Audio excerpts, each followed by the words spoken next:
திருப்போரூர் மண் என்று சொன்னாலே எனக்கு மிகவும் பிடித்த மண். இந்த மண்ணிலே தான் தாரகாசுரன் ஒரு கொடூரமான ஒரு அரக்கன். அந்த அரக்கன் பெண்களை மானபங்கம் செய்து, பெண்களை கொடுமை செய்து, பெண்களை அசிங்கப்படுத்திக் கொண்டிருக்கின்ற ஒரு சூழலில் திருப்போரூர் முருகபெருமான் எழுந்து அந்த தாரகாசுரனை வதம் செய்த மண் இந்த திருப்போரூர் மண்.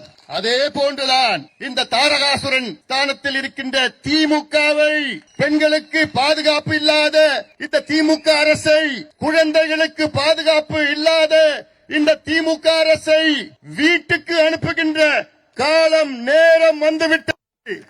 அதை தொடக்கம் இந்த திருப்போரூர் மண்ணிலே. இந்த ஊழல் திமுக, மானங்கெட்ட திமுக, துப்பில்லாத ஒரு கட்சி திமுக, துப்பில்லாத ஒரு ஆட்சி, நிர்வாகம் என்றால் என்னவென்று தெரியாத ஒரு முதலமைச்சர், இவரை அகற்ற வேண்டும், வீட்டுக்கு அனுப்ப வேண்டும் என்று இந்த மண்ணிலே தான் என்னுடைய 100 நாள் நடைபயணத்தை தொடங்கினேன். மிகப்பெரிய வெற்றி. அதே போன்று இந்த தேர்தல் பிரச்சாரத்தை இந்த மண்ணிலே என்று நான் தொடங்குகின்றேன்.